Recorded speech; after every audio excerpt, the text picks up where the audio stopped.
They really didn't use all, man. It just, the population went from like, I want to say it was about 10,000 people all the way to like 200 or 300. And it's never been the same. I was there when they first started buying it out. All the damage was done, You didn't have nowhere to expand, so you were locked in. And that kills any city. It don't make no difference who it is or what city it is. You don't have no extra land, you're locked in all the way around. Ferguson on one side and Berkeley on three sides,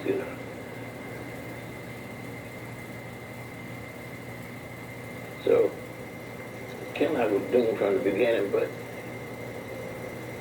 25 or 30 years ago, when I was married, they had already designated Kenlock to be cleared out for the airport.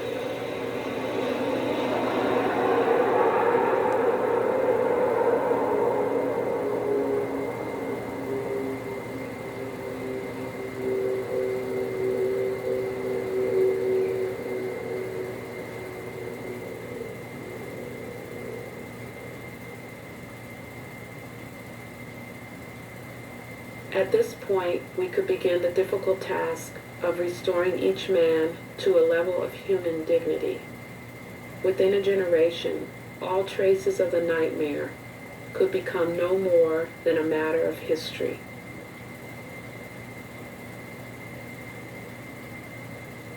Alas, I've been daydreaming. As I awake from the dream, my heart begins to bleed again.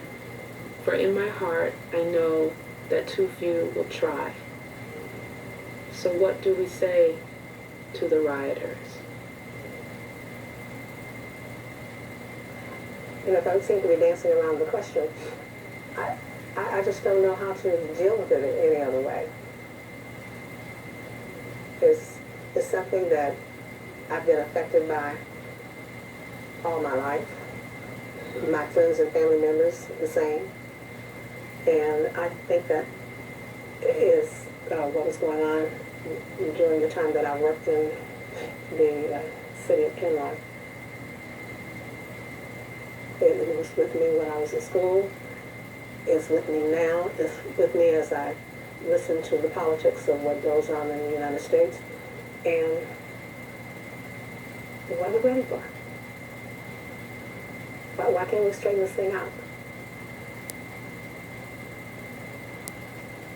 I don't really know how to end this letter. I do thank you in the Zion congregation for your hospitality and pray that God may bless you. Sincerely, Julia Boyd, Coordinator.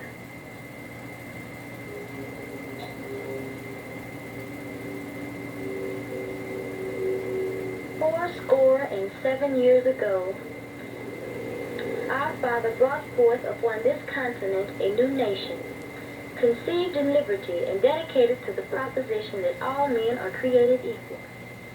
Now we are engaged in a great civil war, testing whether that nation or any nation so conceived and so dedicated can long endure. We are met on a great battlefield of that war. We have come to dedicate a portion of that field as a final resting place for those who here gave their lives that that nation might live. It is altogether fitting and proper that we should do this, but in a larger sense, we cannot dedicate, we cannot consecrate, we cannot hallow this ground. The brave men, living and dead, who struggled here, have consecrated it far above our poor power to add or detract. The world will little note, nor long remember, what they say here, but it can never forget what they did here.